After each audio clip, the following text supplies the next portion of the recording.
안녕하세요. 세상공부 트리거입니다. 지난 몇 달 어떻게 보내셨는지요? 연초에 기대했던 바라던 많은 일들을 계획만큼 이뤄내셨는지요? 그리고 앞으로 남은 기간 계획은 무엇이신가요? 계획의 80%만 했어도 잘 해낸 거 아닐까 생각해 봅니다. 연세대 심리학과 이동규 교수님은 4명의 완벽주의자에서 우리나라 사람들의 절반 이상이 완벽주의적인 성향을 지니고 있다고 주장합니다.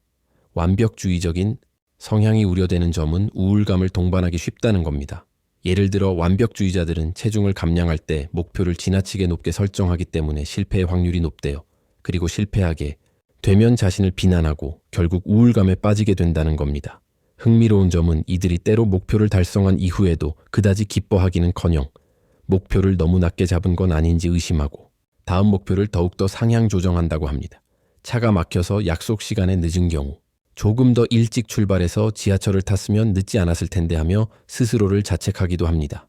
이렇듯 완벽주의자들은 성취도가 높은 경향이 있을지라도 불행을 안고 살아가는 경우가 많다고 합니다. 완벽주의는 대물림된다고 합니다. 유전적인 영향에 대한 과학적인 연구는 아직 없습니다만 부모가 완벽주의적인 경우 자녀도 그럴 가능성이 높습니다. 가정 환경이 그렇게 만드는 것입니다. 완벽주의적인 부모라면 완벽한 양육에도 남다른 노력을 기울이기 마련이죠. 사회학습 이론으로 유명한 심리학자 엘버트 반두리는 변화하는 삶 속에서 자기 효능감이란 책에서 아이들이 어른들의 완벽주의를 모방한다고 말합니다. 다만 부모들이 조심해야 할 역효과가 있습니다. 애정 없는 통제를 받으면 심리적으로 불안한 정서를 갖게 됩니다.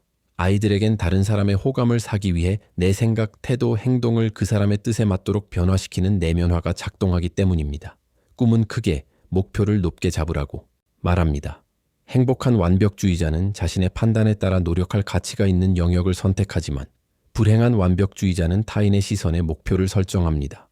스스로 성취 기준을 잡은 사람은 타인의 의견을 참고만 하는데 타인의 기준을 수용한 사람은 자신의 성과에 의문을 갖고 지속적으로 반추하게 됩니다. 이 정도로 되겠어?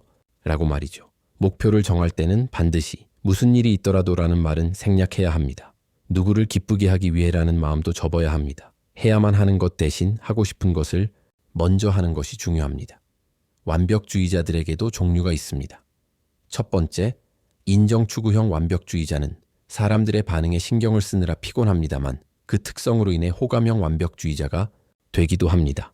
그러나 속마음을 알 수 없다는 평가를 받기도 합니다. 두 번째, 스릴 추구 막판 스퍼트형 완벽주의자는 어릴 적 실수로 인해 당했던 수모를 기억하고 있습니다. 그들은 언제나 실패할지도 모른다는 불안을 안고 살아갑니다.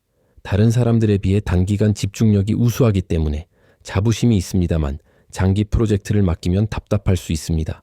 세 번째, 방탄조끼 안전지향형 완벽주의자는 위험을 극도로 회피합니다. 내기를 했다면 그는 이미 정답을 알고 있는 경우일 겁니다. 대화를 할 때 방어 기제가 강하게 보일 수 있습니다.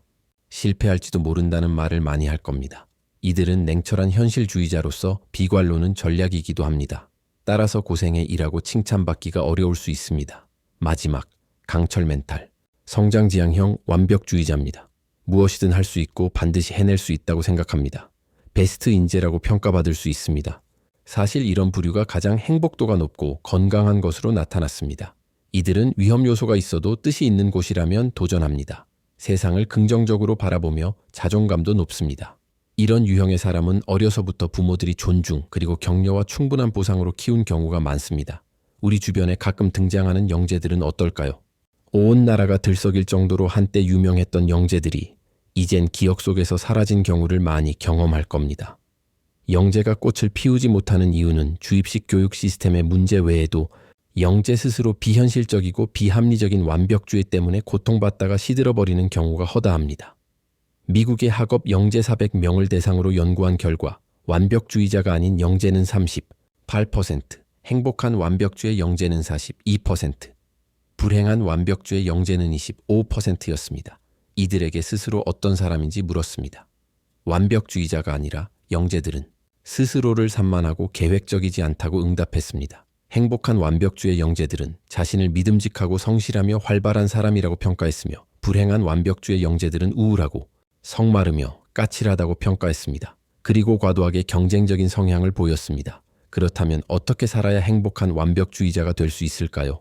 내가 생각한 대로 일이 진행될 수 없다는 걸 알아채야 합니다. 나에게 부여된 업무가 가중한 경우 주변의 도움을 받을 수 있거나 양해를 구할 수 있다는 여유를 가져야 합니다. 엄밀히 따지면 죽는 일 아니면 중요한 일은 없습니다.